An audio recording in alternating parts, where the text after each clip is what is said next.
السلام علیکم ورحمۃ اللہ وبرکاتہ۔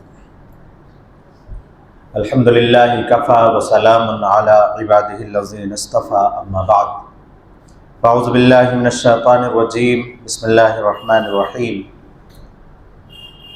وَأَتِمُّوا الْحَجَّ وَالْعُمْرَةَ لِلَّهِ، وقال اللہ تبارک وتعالی فی موضع آخر، وَلِلَّهِ عَلَى النَّاسِ حِجُّ الْبَيْتِ مَنِ اسْتَطَاعَ إِلَيْهِ سَبِيلًا۔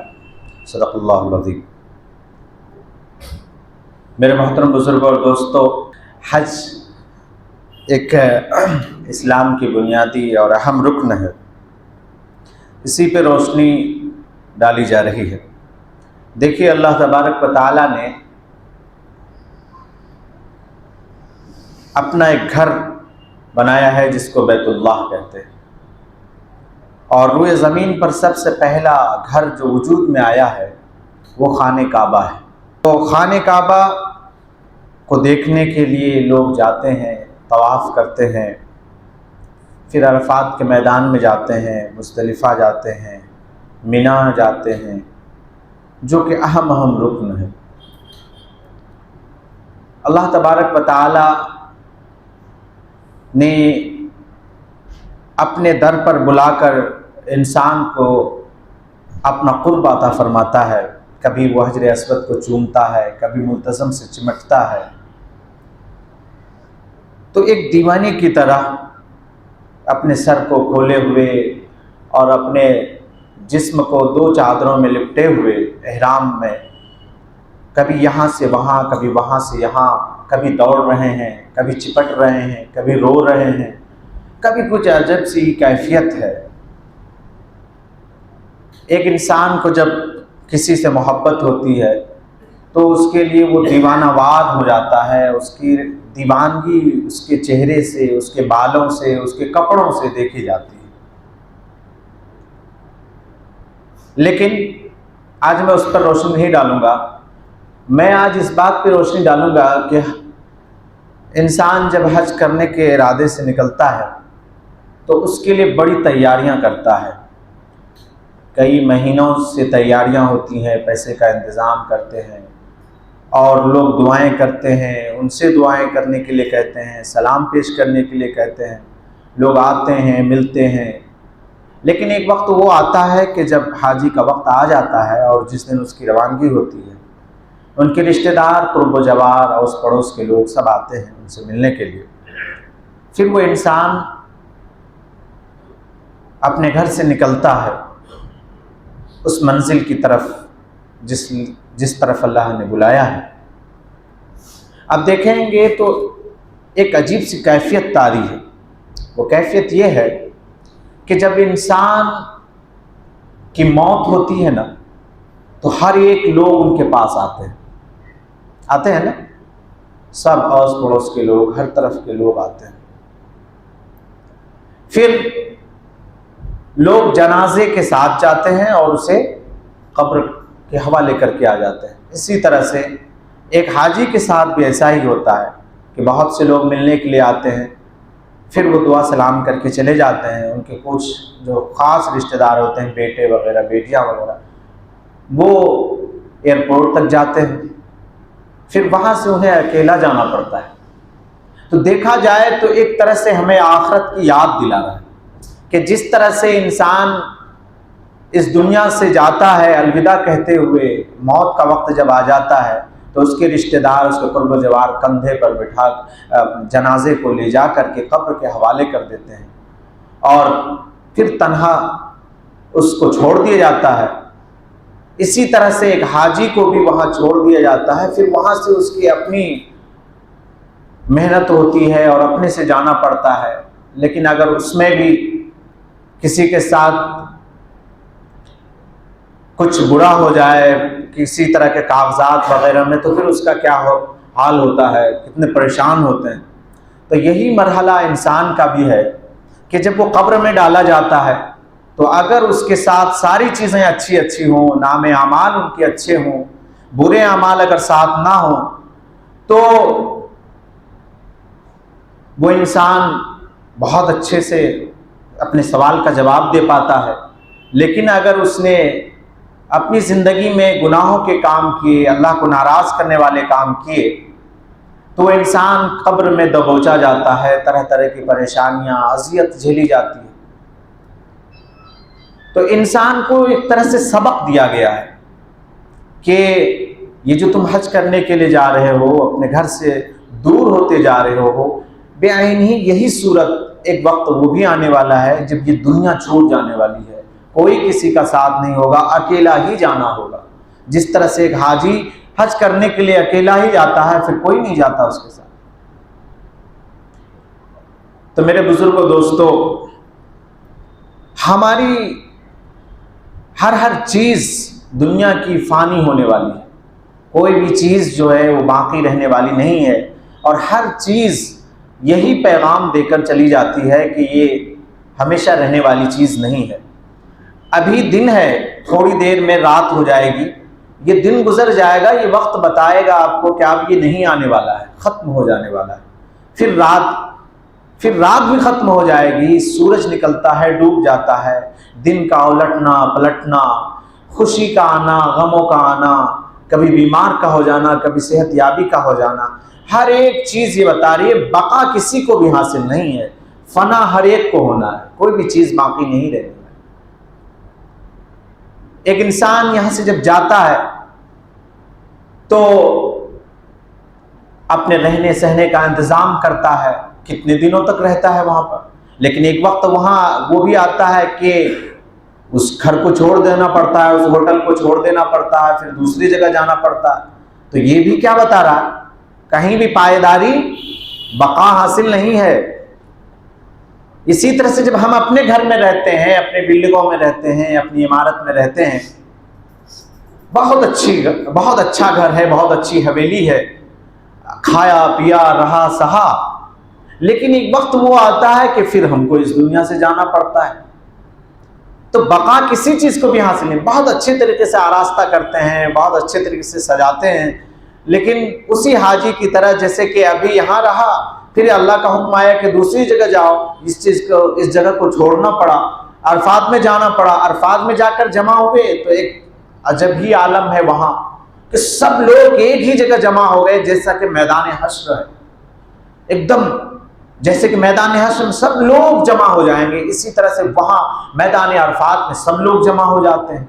لیکن پھر اللہ کا حکم آتا ہے کہ وہاں سے مزدلفہ جاؤ، پھر اس جگہ کو چھوڑ کر کے مزدلفہ آ جاتے ہیں، پھر مزدلفہ میں رہنے کے بعد پھر مینا میں آ جاتے ہیں۔ کیوں الٹنا اور پلٹنا، یہاں سے وہاں جانا، پھر اس کے بعد پھر مدینہ جاتا ہے۔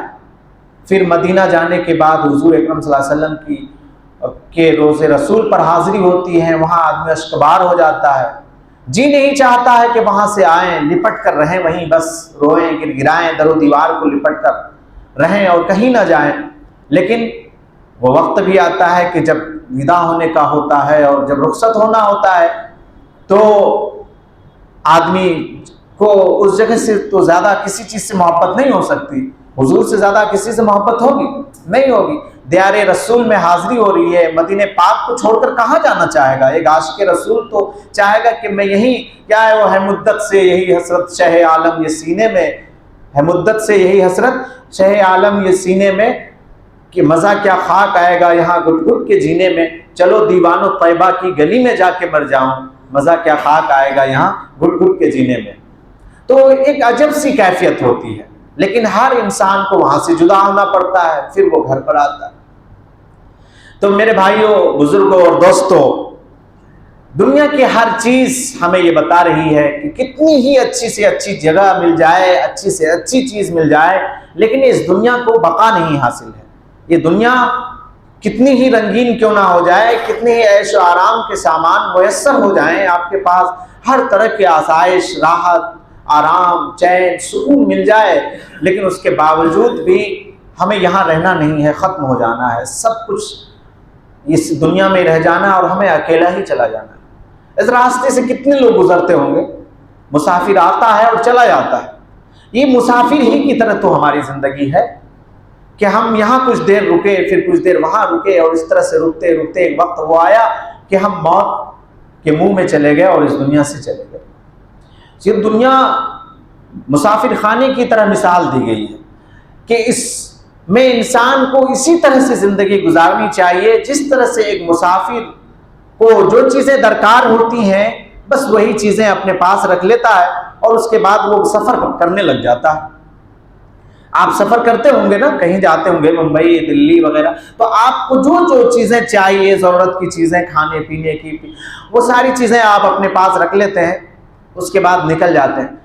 تو اسی طرح سے اس دنیا کی نقش و نگاری میں ہی اگر کوئی انسان لگا رہ جائے اور اسی کی زیب و زینت کو سنوارنے میں لگا رہ جائے اور آخرت کو بالکل ہی بھول جائے کہ جو کہ منزل ہے اور جہاں کے جانا ہے اور ہمیشہ رہنا ہے، جہاں سے واپسی بھی نہیں ہے، تو اس کو عقل مند نہیں کہہ سکتا کوئی بھی۔ عقل مند تو وہی ہوگا کہ جو مسافر میں جو چیزیں درکار ہیں بس اتنی ہی کی ضرورت ہوگی، اتنی چیزیں لے لے گا اور پھر آخرت کی اصل میں فکر کرے گا، یعنی منزل کی اصل فکر کرے گا کہ منزل میں جب ہم جائیں گے تو وہاں ہمارا کیسا ٹھکانہ ہوگا۔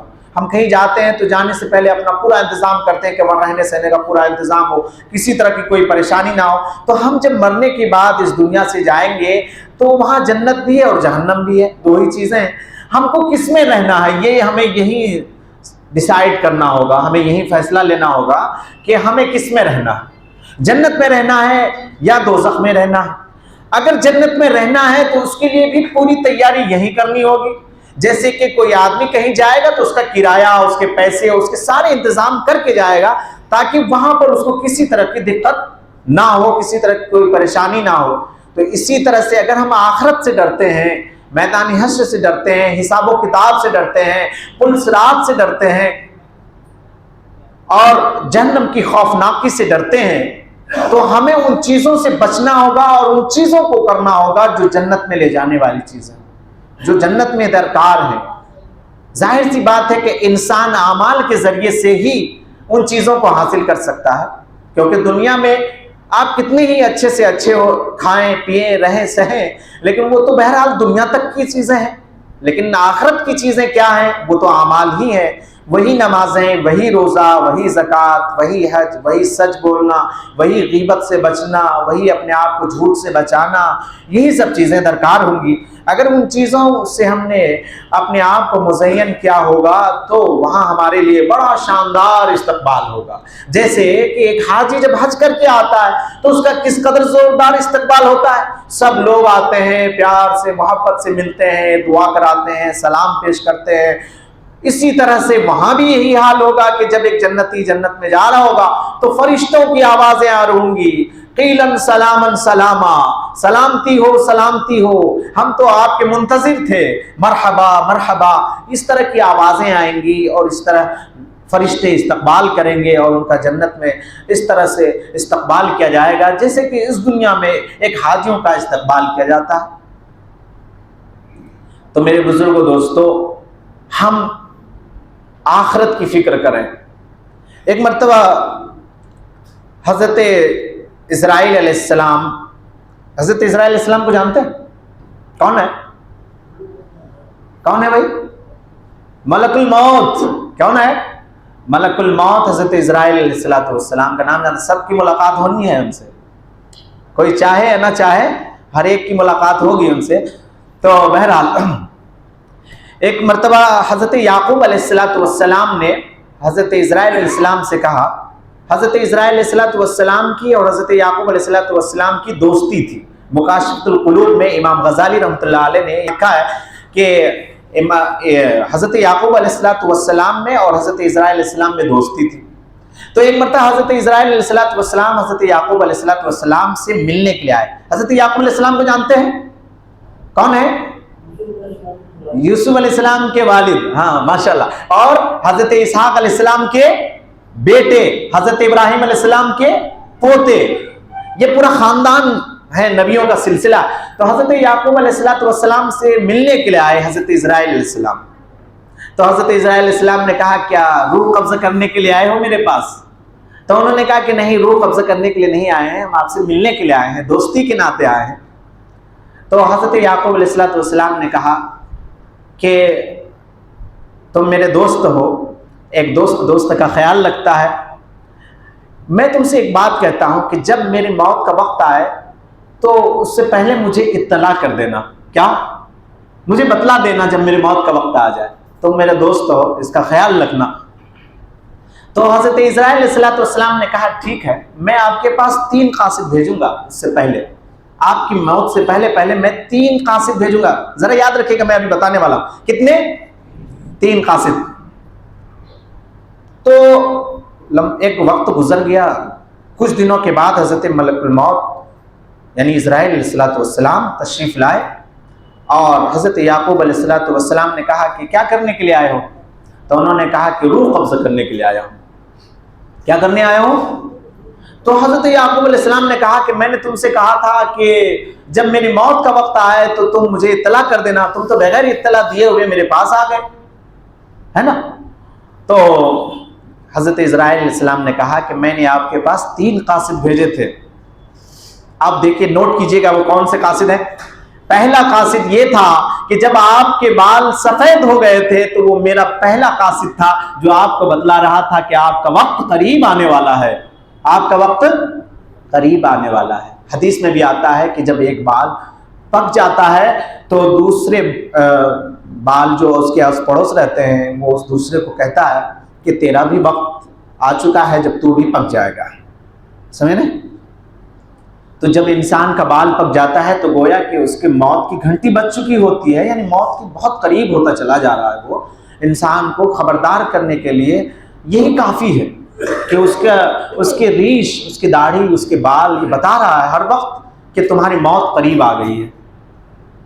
بہرحال حضرت اسرائیل علیہ السلام نے کہا کہ وہ میرا پہلا قاصد تھا جب آپ کے بال پک گئے تھے. دوسرا قاصد وہ تھا جب آپ بہت مضبوط تھے لیکن اب آپ کمزور ہو گئے ہیں. یہ بھی میرا دوسرا قاصد تھا جو آپ کو بتا رہا تھا کہ اب آپ کی موت کا وقت قریب آ چکا ہے. دیکھیے انسان کس قدر مضبوط ہوتا ہے لیکن جب عمر کو پار کرتا چلا جاتا ہے تو کمزور ہوتا چلا جاتا ہے. جوانی پھر جوانی نہیں رہتی. پھر آدمی کبھی گھٹنوں کے درد کا شکایت کرتا ہے، کبھی پیٹ کا، کبھی نیند نہیں آتی، کبھی کھانا ہضم نہیں ہوتا، کبھی کوئی تکلیف، کبھی کوئی تکلیف. تو یہ دوسرا قاصد تھا جو آپ کے پاس آیا، آپ کو متنبہ کر دیا تھا کہ آپ کے موت کا وقت قریب آ چکا ہے. تیسرا یہ تھا کہ آپ کی کمر جھک گئی ہے. پہلے آپ بہت سیدھے تھے، آپ کی کمر اب جھک گئی ہے، وہ اس لائق نہیں ہے کہ آپ سیدھے ہو سکیں. یہ تیسرا میرا قاصد تھا جو آپ کے پاس میں نے بھیج دیا تھا. اور یہ قاصد ہر ایک کے پاس آتا ہے، ہم اور آپ کے پاس بھی آئے گا. اور بہت سے لوگوں کے پاس 1-2 قاصد آ چکے ہیں، کہیں تیسرے کا انتظار ہو رہا ہوگا. سمجھ میں آ رہی ہے؟ تو میرے بھائیوں، ہر ایک کے پاس اللہ تبارک و تعالی قاصد بھیجتا ہے، ہر ایک انسان کو خبردار کر رہا ہے. ذرا سوچئے کہ کیا اللہ تعالیٰ نے ہم کو ہر ایک چیز سے اجاگر نہیں کر دیا ہے، ہر ایک چیز کو کھول کھول کر نہیں بیان کر دیا.